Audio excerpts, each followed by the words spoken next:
Julie Andrews, la soprano céleste, l'incarnation de la grâce, a régné pendant plus de 7 décennies comme l'une des icônes les plus aimées du monde du spectacle. Depuis ses humbles débuts d'enfant chantant dans les abris anti-atomiques pendant la Seconde Guerre mondiale, jusqu'à la star oscarisée de Mary Poppins et de la Mélodie du bonheur, Julie a enchanté le monde avec une voix qui semblait touchée par le ciel et une présence qui paraissait éternelle. Mais derrière ce sourire radieux et cette robe immaculée se cachait un chagrin silencieux, un chagrin privé si profond qu'il a failli briser l'essence même de ce qu'elle était. Qu'est-il vraiment arrivé à la femme dont la voix a fait croire au monde entier à la magie? Aujourd'hui, à l'approche de ses 90 ans, il semble que cette blessure n'est jamais complètement guérie.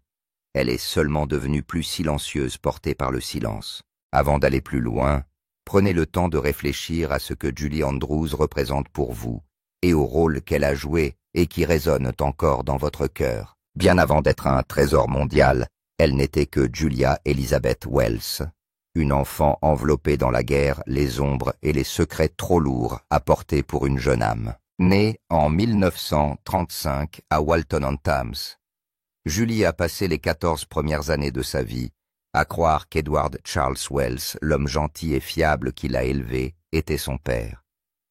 C'était un instituteur qui lui a donné une structure de la gentillesse et surtout de la sécurité. Puis vint la nuit qui a tout fait basculer. En 1950, sa mère Barbara l'a fait asseoir et lui révèle l'impensable Julie est née d'une liaison. L'homme qu'elle adorait comme son père n'était pas en fait celui qui lui avait donné la vie. Cette révélation ne l'a pas seulement ébranlée, elle l'a brisée. Découvrir que toute son identité est ancrée dans la trahison. Réaliser que l'amour et la vérité sur lesquels on a bâti son enfance étaient en partie fabriqués. Voilà le genre de blessure qui ne guérit pas avec des applaudissements ou des récompenses. Elle perdure, tranquillement, profondément, à jamais. Et pourtant, malgré ce chagrin invisible, Julie Andrews s'est encore relevée, non pas épargnée par la douleur, mais façonnée par elle, affinée par elle. Son histoire n'est pas seulement celle du talent, mais aussi celle de la survie de la force et de la grâce de porter le chagrin en chanson. Mais ce n'est pas la seule ombre au tableau pour Julie.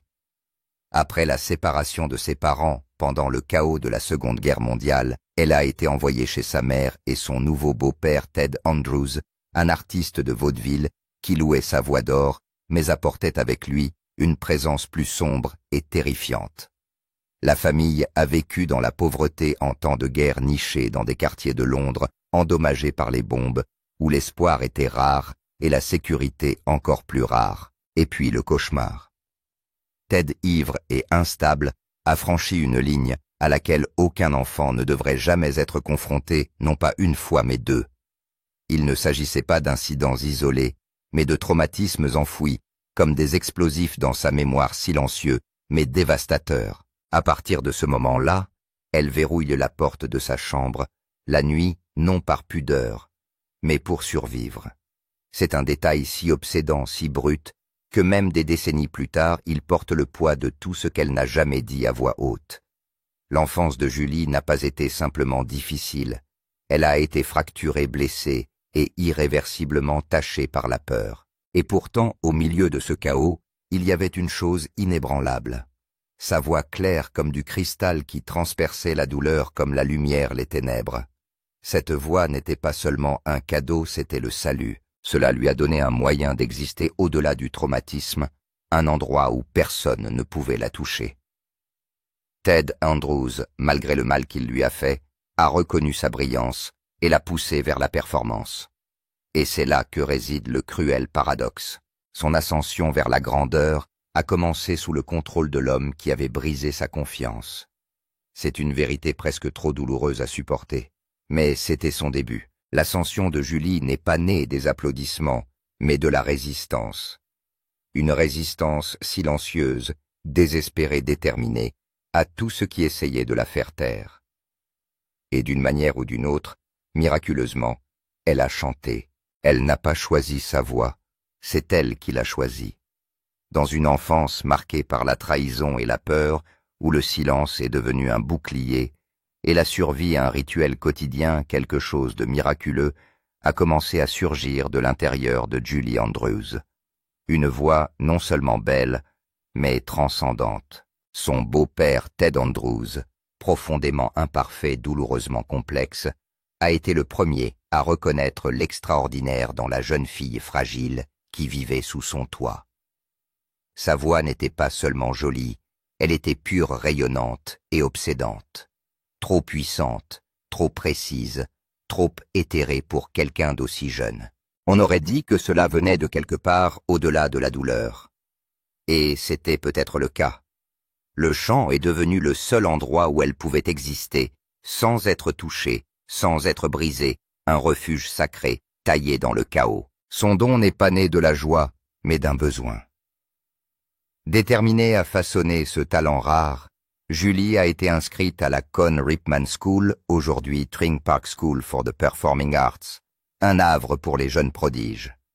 Mais le véritable tournant s'est produit lorsqu'elle a commencé à suivre la formation de Madame Lillian Stiles Allen, une soprano vénérée qui avait la discipline d'un sergent instructeur et la tendresse d'une âme qui comprenait l'éclat blessé lorsqu'elle le voyait. Julie l'appellera plus tard sa troisième mère, un titre à la fois révérencieux et chargé d'émotion.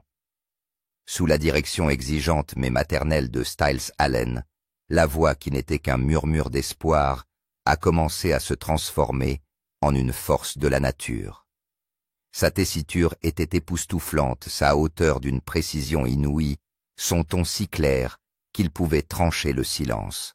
Stiles Allen pensait que Julie était destinée à Mozart et Rossini. Julie plaisantait sur le fait que sa voix était assez aiguë pour appeler des chiens, mais derrière l'humour se cachait un feu implacable. Elle s'entraînait jusqu'à en avoir mal à la gorge, voyageant seule par un froid glacial jusqu'à Leeds pour des leçons dans des salles éclairées au gaz, où l'air gelait tout comme ses mains. Mais elle ne s'est jamais arrêtée. Le mantra de son professeur résonnait à chaque note. L'amateur travaille jusqu'à ce qu'il réussisse.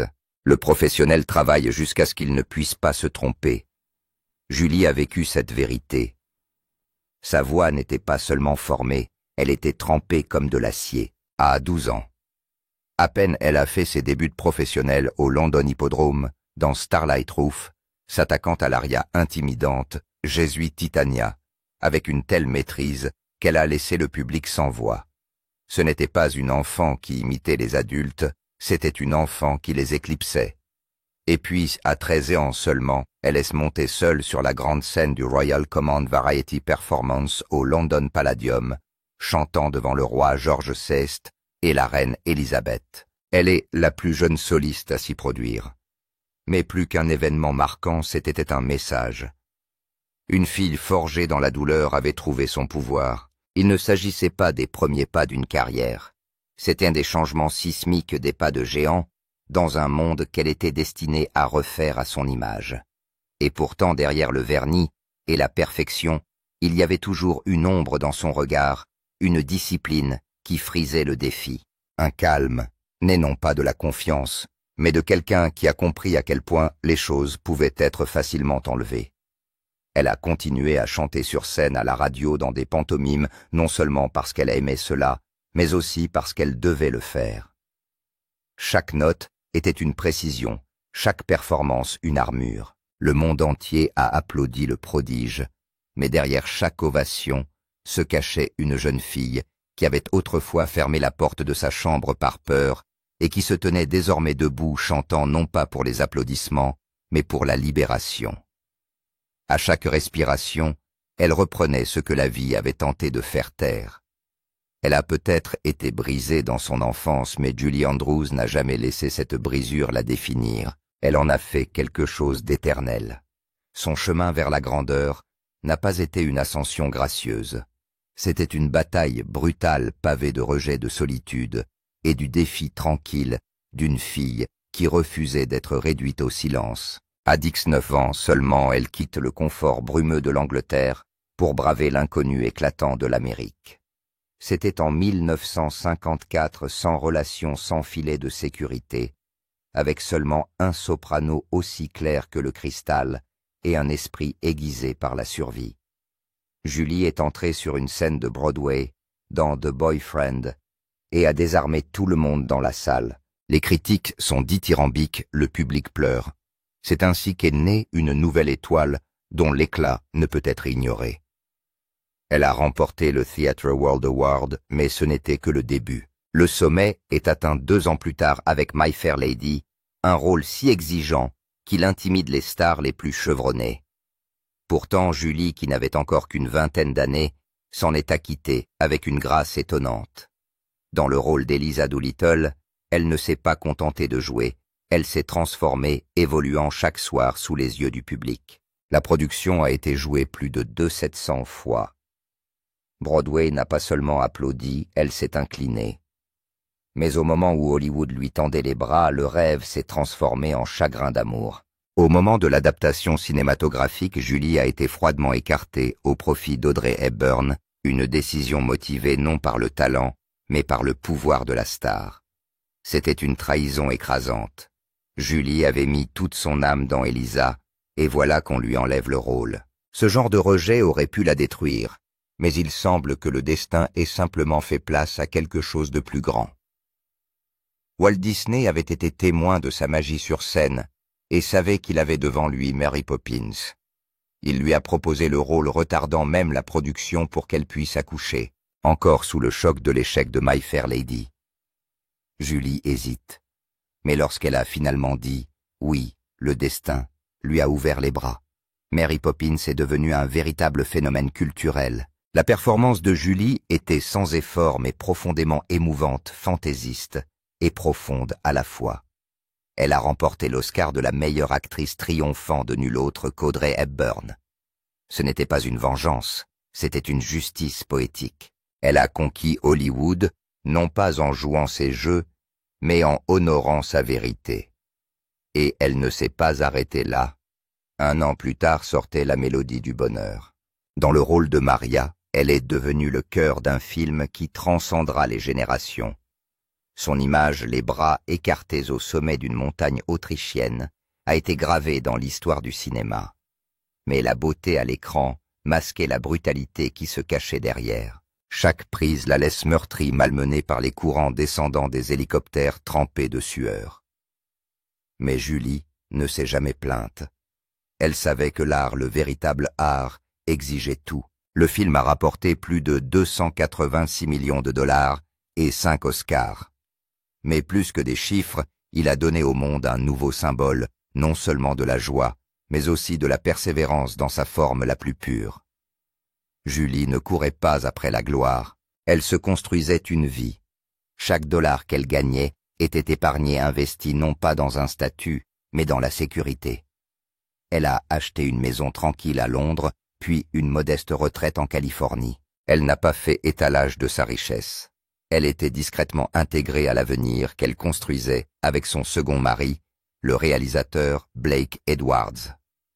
Ensemble, ils ont traversé les tempêtes, les hauts de leur carrière et les bas de leur vie privée. Mais Julie est restée inébranlable, parce que sous la lumière des projecteurs vivait toujours cette petite fille qui avait fait d'une porte fermée à clé son seul sanctuaire. Ce souvenir ne s'est jamais estompé. Cela la nourrit. À chaque rôle, à chaque chanson, elle ne se contente pas de créer de la magie, elle se réapproprie sa personne.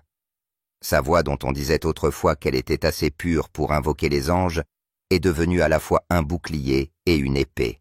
Et pendant ces années dorées, elle n'a pas seulement brillé, elle a rayonné. Non pas parce qu'on lui a offert la célébrité, mais parce qu'elle l'a forgée à partir du chagrin et l'a portée en chantant.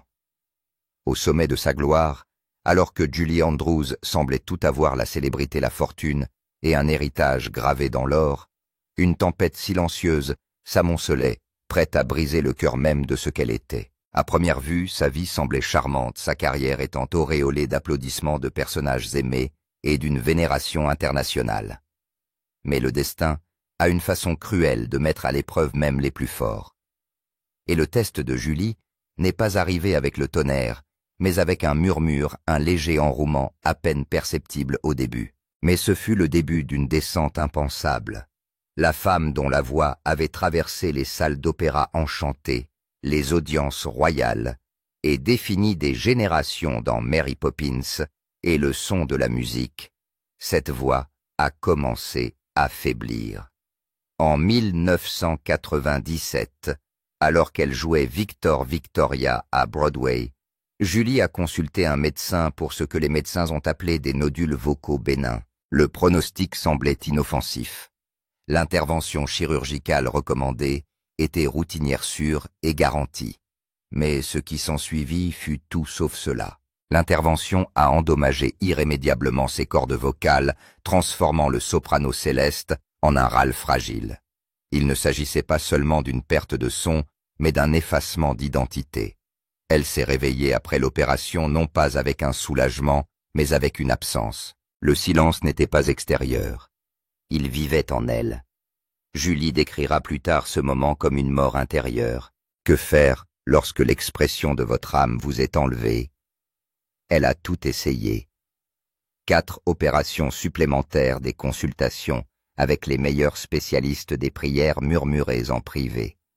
Rien ne pouvait restaurer ce qui avait été pris. En public, elle garde son sang-froid. En privé, elle s'effiloche. Le chagrin l'étouffait. Elle s'insinue dans les heures calmes, remplit les espaces vides où la musique vivait auparavant. Ses rires autrefois sans effort sont devenus mesurés.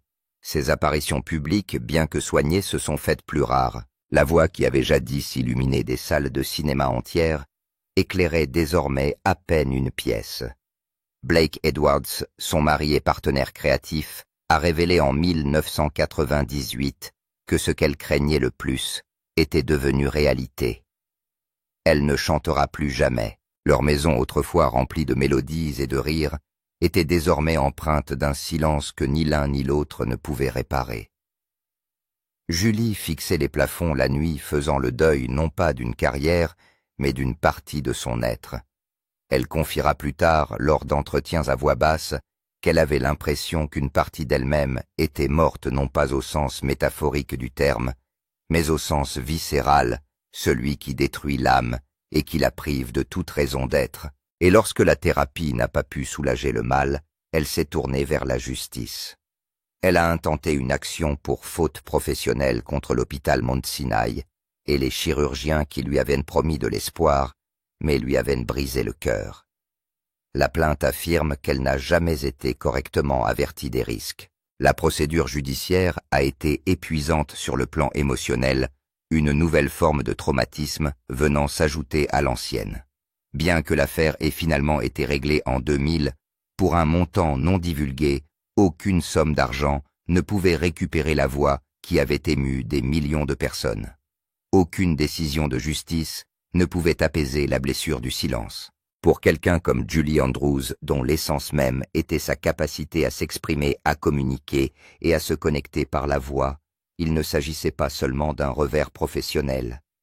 Il s'agissait d'une crise existentielle. Imaginez que vous ayez été connu toute votre vie pour une lumière qui ne brille plus. Imaginez que vous essayez de vous regarder dans la glace alors que votre reflet ne vous reconnaît plus. C'est ce que Julie a vécu.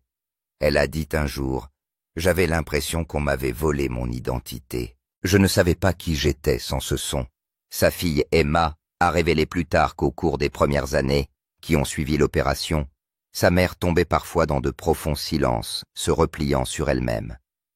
Elle n'était pas en colère, elle était perdue. Et pourtant, de cette perte est née une autre forme de clarté. Julie savait qu'elle ne pouvait pas rester brisée. Elle a déjà survécu à des choses plus sombres. Cette fois, au lieu de sa voix, elle utiliserait ses mots. Elle a mis tout son cœur à raconter des histoires, coécrivant des dizaines de livres pour enfants avec Emma. Il ne s'agissait pas seulement d'histoires pour les enfants. C'étaient des extensions d'elle-même, de petites chansons faites d'encre et d'amour. Elle a également prêté sa nouvelle voix à des narrations et à des animations. La reine Liliane dans la franchise Shrek, la narratrice royale dans Bridgerton. Même dans un registre différent, sa présence reste imposante. Dans ses rôles, Julie a prouvé que l'on peut perdre les outils avec lesquels on est né et se forger de nouveaux instruments de travail. Elle s'est dit un jour: « Ma voix est différente aujourd'hui, mais c'est peut-être bien ainsi. Il y a peut-être encore quelque chose à dire. » Le plus beau, c'est qu'elle a transformé sa tragédie personnelle en mission. Elle est devenue un ardent défenseur de la santé vocale, finançant la recherche sur la restauration des cordes vocales et soutenant les innovations en matière de traitement non invasif. Elle voulait s'assurer que personne d'autre n'ait à endurer ce qu'elle avait enduré à se réveiller un jour et à se sentir vidée par le silence. Même dévastée, Julie a refusé de disparaître. Son chagrin n'a jamais disparu, mais elle l'a transformé en livres en cause en sagesse. À la place de la chanson, elle a offert la force. À la place des mélodies, elle a donné un sens. Après l'avoir aimée pour sa voix, le monde a fini par la vénérer pour sa résilience.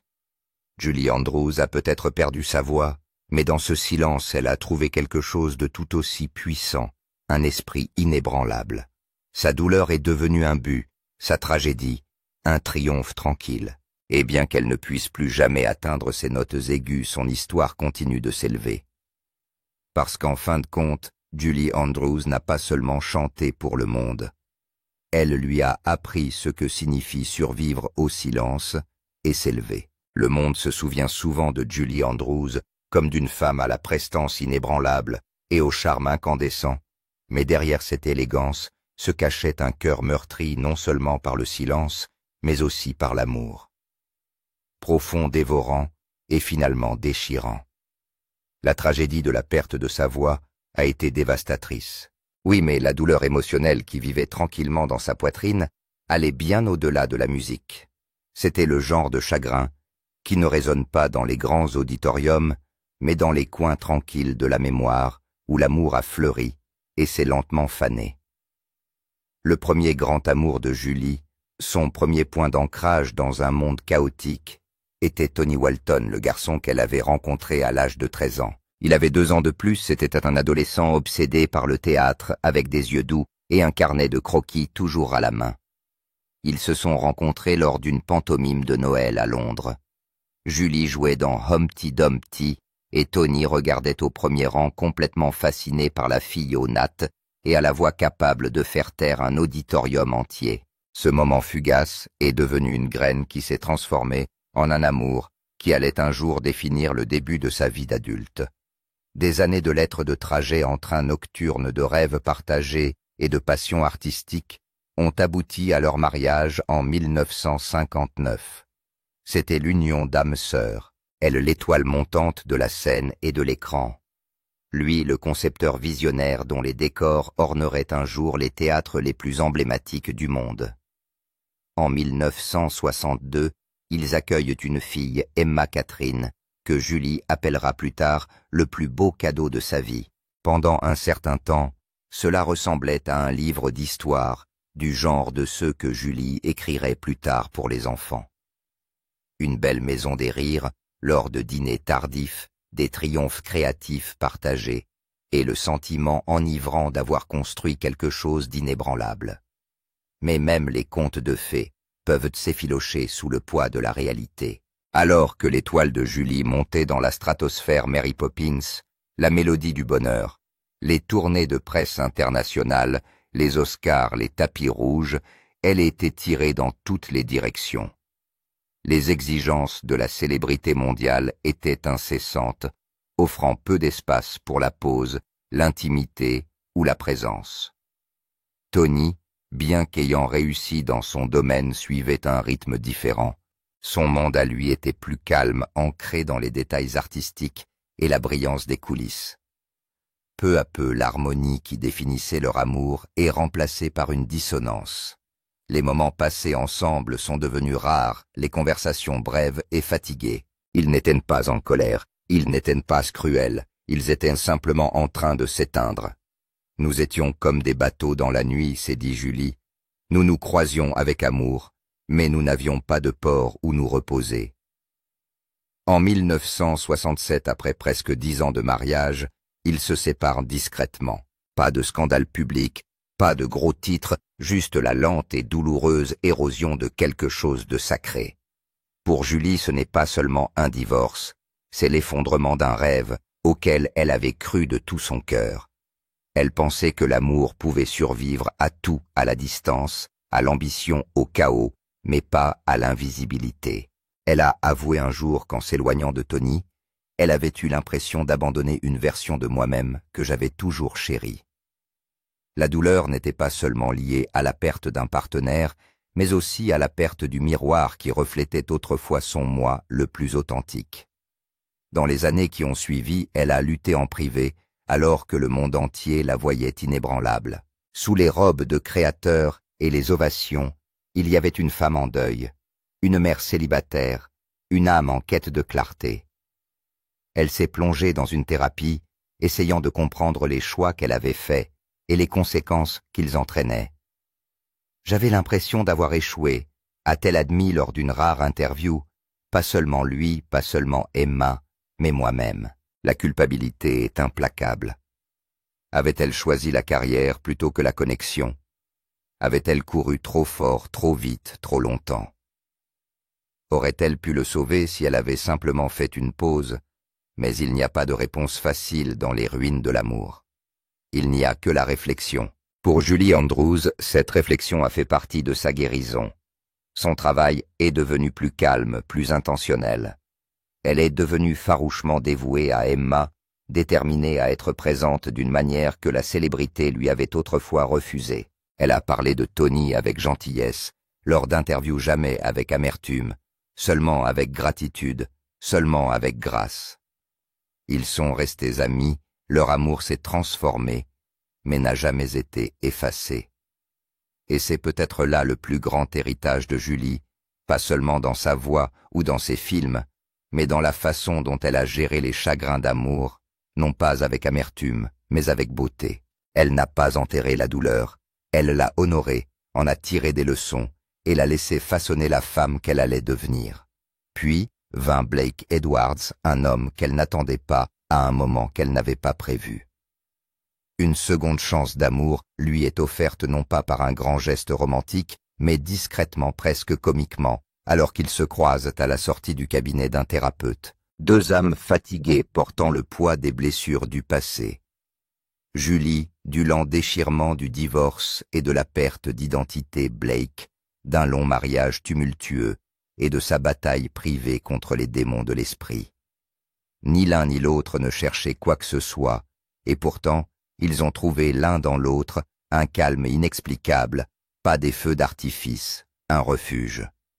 Leur connexion a été instantanée, mais le voyage qui a suivi n'a pas été sans effort. Blake, cinéaste brillant, était aussi un homme hanté par une maladie chronique et de profondes et incessantes vagues de dépression.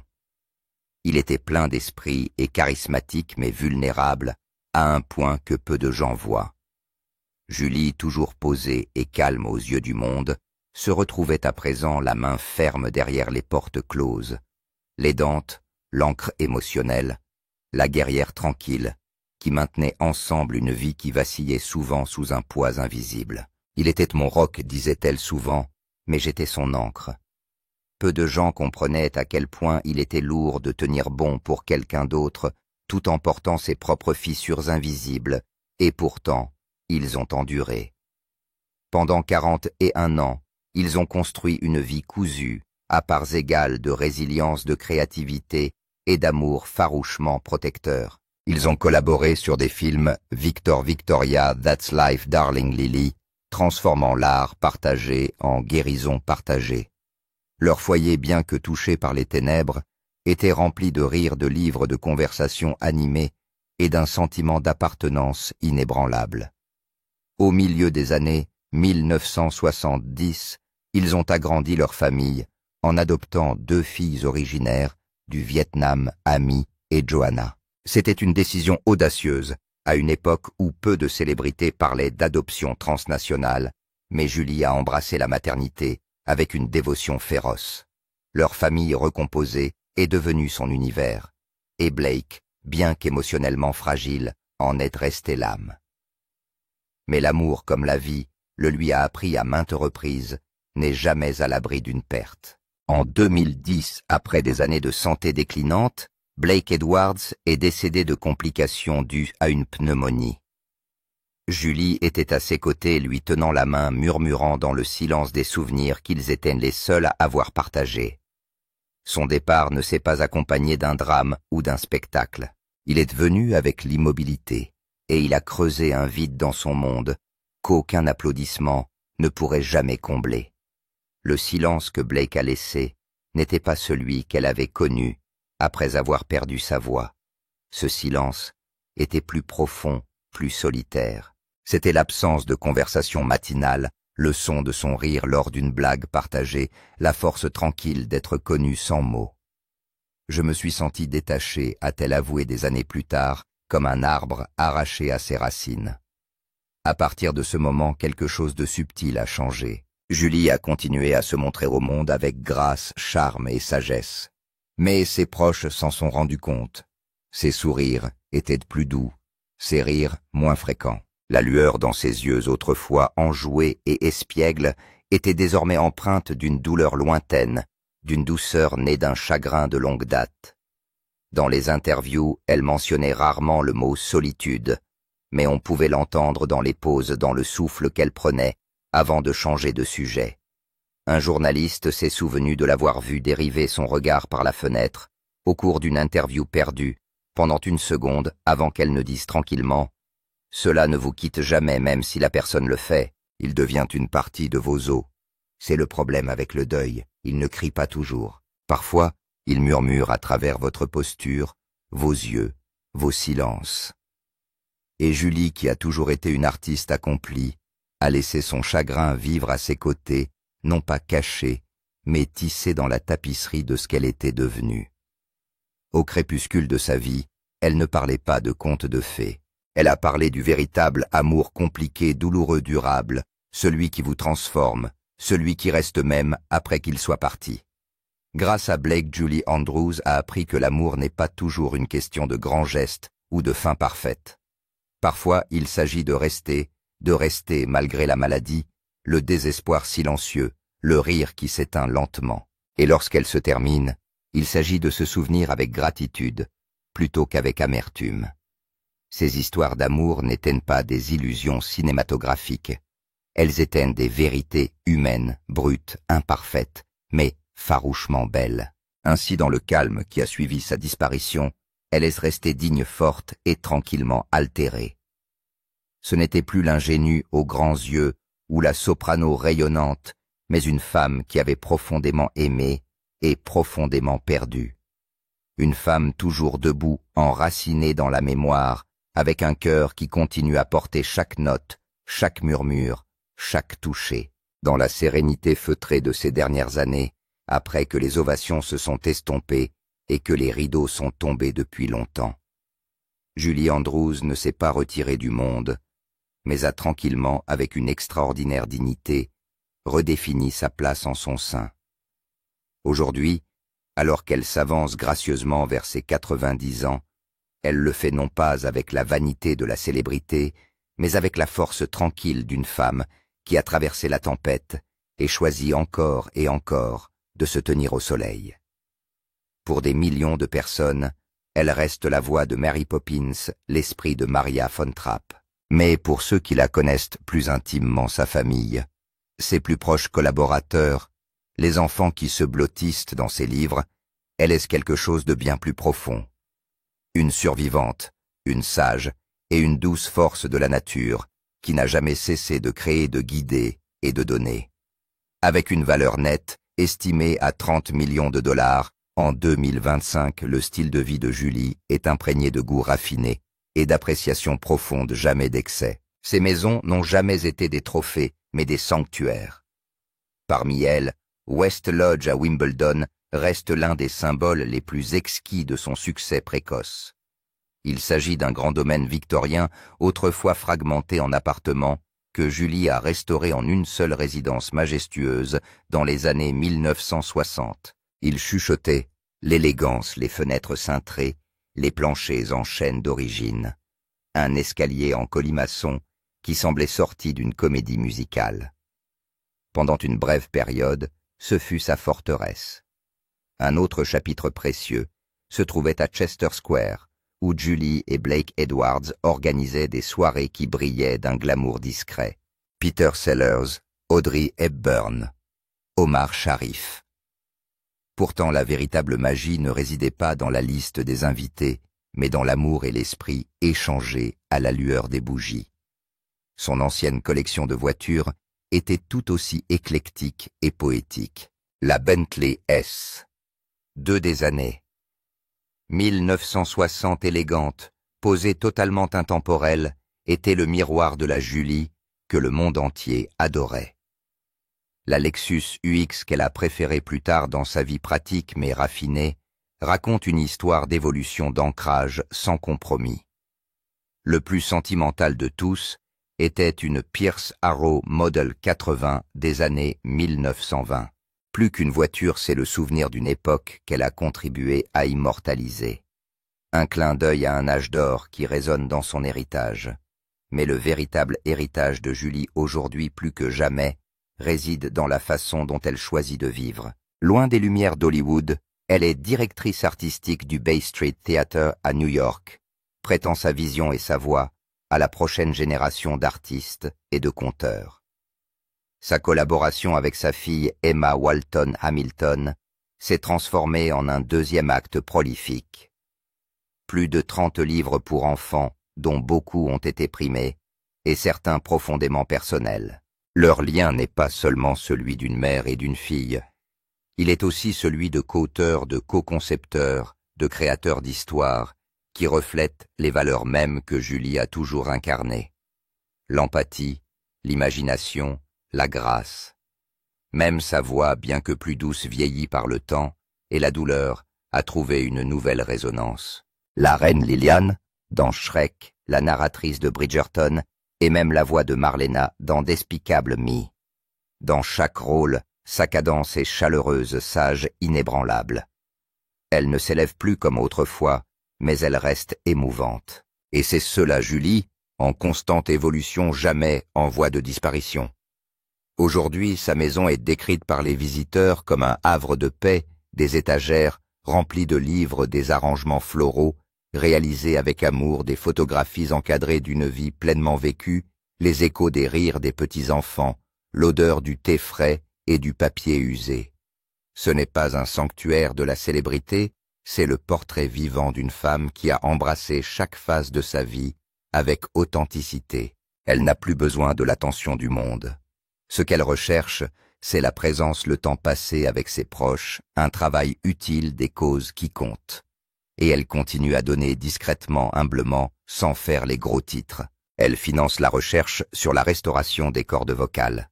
Elle se fait la championne de l'alphabétisation de l'éducation artistique et du leadership féminin.